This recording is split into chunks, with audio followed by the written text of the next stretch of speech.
Pekanbaru.detik.com, Tengku Zulkarnain wafat 1 menit usai azan maghrib. Ustadz Tengku Zulkarnain meninggal dunia dalam perawatan di rumah sakit akibat positif corona atau COVID-19.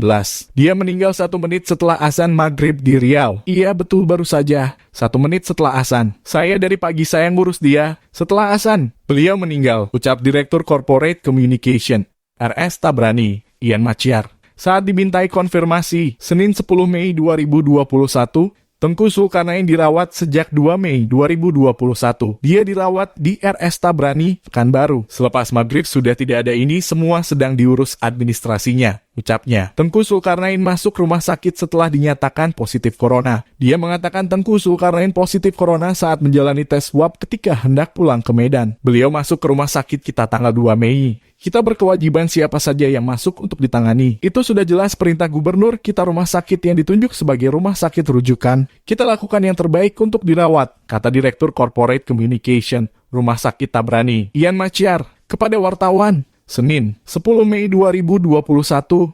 Dia mengatakan Tengku Zulkarnain dalam kondisi stabil saat pertama kali masuk di rumah sakit. Menurutnya, Tengku Zulkarnain tidak memiliki penyakit lain. Waktu masuk kondisinya positif saja. Kesehatan stabil, tidak ada sakit lain, katanya. Ian menyebut kesehatan Tengku Zulkarnain dalam kondisi stabil. Tengku Zulkarnain dirawat di ICU. Sekarang dalam pengawasan dokter yang berwenang. Dirawat di ruang ICU dan kami terus memantau. Tidak ada sakit penyerta, hanya positif saja, kata Ian. Ustadz Tengku Zulkarnain mulai dikenal masyarakat setelah cuitan di akun Twitter miliknya yang kerap mengundang komentar netizen. Tak hanya sekali, beberapa kali Ustadz Tengku Zulkarnain pun diundang ke acara televisi hingga diberitakan di berbagai media karena cuitannya yang dinilai berani oleh banyak orang. Kini, Ustadz Tengku Zulkarnain menjabat sebagai Wakil Sekretaris Jenderal Dewan Pimpinan Majelis Ulama Indonesia periode 2015 hingga 2020.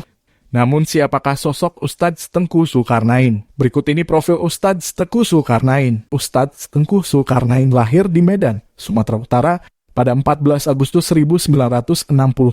Meskipun lahir di Medan, pria berusia 57 tahun ini memiliki darah keturunan Melayu Delhi dan Riau. Ustadz Tengku Zulkarnain menempuh pendidikan S1 di Universitas Sumatera Utara, mengambil jurusan sastra Inggris. Setelah mengambil pendidikan lulus dari pendidikan S1-nya, Ustadz Tengku Zulkarnain lantas mendalami ilmu fikih dari guru besarannya yakni Syekh Dahlan Musa Fikih dan ilmu Al-Quran dari Syekh Asroy Abdul Rauf. Selain itu, Ustadz Tengku Zulkarnain mendapatkan gelar S2-nya yakni Master Business di Institute Economy of Hawaii.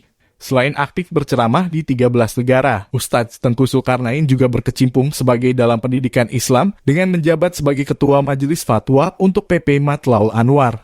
Selain itu, Ustadz Tengku Zulkarnain juga telah melahirkan sebuah buku berjudul Salah Faham Jawaban atas Buku Rapot Merah Agim. Tak hanya itu, Ustadz Tengku Zulkarnain juga pernah menjabat posisi-posisi penting lainnya. Berikut beberapa pengalaman karier Ustadz Tengku Zulkarnain. Karir dan keluarga karir berikut beberapa pengalaman karier Ustadz Tengku Zulkarnain, dosen sastra Inggris di Universitas Sumatera Utara tahun 1987, Dirut LP3I, Direktur Keuangan PT Gria Ketalaksana, Direktur HRDPT Trihamas Finance Syariah, Penasehat Al-Hakim Menteng, Imam Besar Masjid An-Nur Buaran Indah, Anggota Komisi Dakwah MUI Pusat, Wakil Ketua Dewan Fatwa Matlaul Anwar, Ketua Majelis Fatwa untuk PP Matlaul Anwar. Keluarga diketahui, ayah dari Ustadz Tengku Zulkarnain bernama Tengku Rafidin Sahudin yang masih memiliki darah keturunan Kesultanan Serdang. Sedangkan ibunya bernama Anissa Usi, seorang anak dari seorang tokoh agama di Riau. Saat ini Ustadz Tengku Zulkarnain telah menikah dan dikaruniai 2 orang putri. Meski begitu, hingga kini identitas istri dan kedua putrinya jarang diketahui masyarakat. Dalam sebuah buku berjudul Pak Harto Untold Stories diceritakan dalam profil Ustadz Tengku Zulkarnain. Ia berkeinginan untuk mendirikan pesantren dan berdakwah ke seluruh penjuru dunia. Demikian sekilas profil Tengku Zulkarnain. Semoga beliau husnul khotimah. Amin.